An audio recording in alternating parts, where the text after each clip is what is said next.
تو کوئی بات نہیں، کسی دوسرے سے پڑھوا لے۔ اس کے بعد 3 بار آیت الکرسی پڑھنی ہے اور 3 مرتبہ سورہ فلق اور سورہ ناس پڑھ کر پانی پر دم کر دینا ہے۔ پھر اس پانی کو خود پی لینا ہے، اپنے اوپر تھوڑا تھوڑا چھڑک لینا ہے اور اپنے گھر میں بھی چھڑک دینا ہے، اور آپ کے گھر میں جتنے لوگ ہیں سب کو پلا دینا ہے۔ اس پانی کو سب کو پلا دو، انشاءاللہ کچھ دنوں کے اندر ہی اس عمل سے آپ کی زندگی سے تمام کے تمام اثرات ختم ہو جائیں گے اور بے برکتی بھی دور ہو جائے گی۔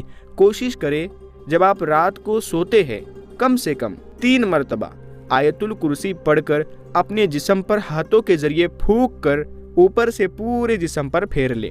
انشاءاللہ بہت ہی جلد یہ تمام شکایتیں ختم ہو جائیں گی۔ دوستو، حضرت سیدنا آدم صفی اللہ علیہ السلام کی پیدائش سے تقریباً 1,44,000 سال پہلے جنات کو پیدا کیا گیا۔ اللہ نے سب سے پہلے جن کا نام مارج اور اس کے لیے ایک بیوی مرجا نامی پیدا فرمائی۔ اس جوڑے سے جنات کی نسل بڑھی اور ان کے بہت سے قبیلے پیدا ہو گئے۔ ابلیس نے بھی ایک جنی سے شادی کر لی اور اس کی بھی نسل چلی۔ الغرض جنات کی تعداد بہت بڑھ گئی۔ ابلیس اور اس کی اولاد کی آسمان اول پر رہنے کی اجازت ملی اور ہوا میں بھی جنات کو رہنے کی رخصت ملی۔ اللہ کے حکم سے جنات اللہ کی اطاعت کرتے رہے، پھر سرکشی پر اتر آئے اور زمین پر آپس میں خون ریزی شروع کر دی۔ جنات کی بغاوت اس قدر بڑھی کہ خود زمین ان سے پناہ مانگنے لگی۔ کئی بار جنات پر قہر نازل ہوا اور بحکم الہی فرشتوں نے ان کو قتل کیا۔ دوستو یاد رکھے، ابلیس کا نام پہلے عزازل تھا اور یہ جن ہے، فرشتہ نہیں۔ صلی اللہ تعالیٰ علیہ وسلم کا فرمان ہے کہ جنات کی 3 قسمیں ہیں۔ نمبر 1، ایک قسم جو ہوا میں اڑتی ہے، اور نمبر 2، ایک وہ جو سانپ و کتوں کی شکل میں، اور نمبر 3 جو سفر و قیام کرتی ہے۔ ابو بکر ابن عبید رحمۃ اللہ تعالیٰ علیہ نے مقائد الشیطان میں ابو درداء رضی اللہ تعالیٰ عنہ سے روایت ہے کہ حضور صلی اللہ تعالیٰ علیہ وسلم کا فرمان ہے، اللہ نے 3 قسم کے جنات پیدا فرمائے ہیں۔ ایک قسم سانپ، بچھو اور کیڑے مکوڑوں کی ہے، دوسری ہوا کی مانند یعنی ہوا میں اڑنے والی، اور تیسری وہ ہے جو حساب کتاب کی مکلف۔ حضرت علامہ عینی رحمۃ اللہ تعالیٰ علیہ نے قرآن پاک اور احادیث مبارکہ اور آثار میں غور و فکر کر کے جنات کی مزید اقسام بیان فرمائی ہے۔ نمبر 1، گھول یا عفرت۔ یہ سب سے خطرناک اور خبیث جن ہے، کسی سے مانوس نہیں ہوتا، جنگلات میں رہتا ہے، عموماً مسافروں کو دکھائی دیتا ہے اور انہیں رستے سے بھٹکاتا ہے۔ نمبر 2، اجار۔ یہ مصر اور یمن میں پایا جاتا ہے، اسے دیکھتے ہی انسان بے ہوش ہو جاتا ہے۔ نمبر 3، ولہان۔ سمندر کے اوپر جزیروں میں رہتا ہے، اس کی شکل ایسی ہے جیسے انسان شتر مرغ پر سوار ہو، جو انسان جزیروں میں جا پڑتے انہیں کھا لیتا ہے۔ نمبر 4، شک۔ یہ انسان کے آدھے قد کے برابر ہوتا ہے، جو سفر میں ظاہر ہوتا ہے۔ نمبر 5، بعض جنات انسانوں سے مانوس ہوتے ہیں، انہیں ایذا نہیں پہنچاتے۔ نمبر 6، بعض کنواری لڑکیوں کو اٹھا لے جاتے ہیں۔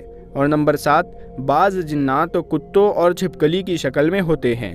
جنات کی کئی حکایتوں سے یہ بات معلوم ہوتی ہے کہ جن مسلمان بھی ہوتے ہیں اور کافر بھی، اور یہ معلوم پڑتا ہے کہ ان کی عمریں بھی بڑی ہوتی ہے۔ خاص کر یہ بات اپنے ذہن نشین فرما لیں کہ حق حق ہے اور باطل باطل۔ کسی بت کا باطل کی تائید کرنا یا کسی دیوار سے آواز آنا، یہ اکثر جنات ہی کے کارنامے ہوتے ہیں۔ اگر اس طرح کی غیبی آوازیں شریعت کے مطابق ہے تو ٹھیک ہے، ورنہ انہیں نہیں مانا جائے۔ جنات کی ایک قسم ایسی ہے جو دوسری چیزوں میں حلول کر جاتی ہے، جیسا کہ بوتوں کا واقعہ۔ کسی نے تحریر دی، ایک شہر کی فلاں مقام پر ایک دیوار سے نعتیں رو رو کر پڑھنے کی آواز آ رہی تھی۔ ظاہر ہے کہ وہ کوئی عاشق رسول نعت خوان مسلمان جن ہوگا۔ جنات نعت بھی پڑھتے ہیں، اجتماعات میں شرکت بھی کرتے ہیں۔ ہمارے معاشرے میں آج کل جگہ جگہ حاضری کا سلسلہ چلا ہے۔ بعض مقامات پر مرد یا عورت کو حاضری اور پھر کسی بزرگ کی سواری آتی ہے، حتیٰ کہ غوث پاک رحمۃ اللہ تعالیٰ علیہ کی سواری آنے کا بھی دعویٰ کیا جاتا ہے۔ مثلاً حاضری میں مبتلا عورت جب اس طرح ہم کلام ہوتی ہے کہ ہم غوث پاک ہے ہم سے پوچھو کیا پوچھنا چاہتے ہو۔ پھر مجمع سے لوگ سوال پوچھتے ہیں اور جوابات دیے جاتے ہیں، علاج بھی کیا جاتا ہے وغیرہ وغیرہ۔ میرے بھولے بھالے مسلمان بھائیوں، یہ بات اچھی طرح اپنے دماغ میں بیٹھا لے، انسان کسی دوسرے انسان کی جسم میں حلول نہیں کر سکتا۔ ذرا سوچئے تو صحیح، وہ بزرگان دین جنہوں نے عمر بھر پردے کی تعلیم دی، اور بعد میں کیسے ممکن ہے کہ وہی بزرگ بے پردہ عورتوں کے جسم میں داخل ہو کر تماشا دکھانے لگے؟ اللہ اکبر! یہ ساری بے حیائی ہے، یہ سارے وہ جناتوں کے کام ہیں، یہ سارے شیطانی کام ہیں۔ دوستو، اس ویڈیو کو آپ لوگ زیادہ سے زیادہ شیئر کریں تاکہ لوگوں کو ان ساری چیزوں کے بارے میں پتہ چلے۔ تو ہم ملتے ہیں آپ کو اگلی ویڈیو میں، تب تک کے لیے اپنا خیال رکھیے گا۔ السلام علیکم۔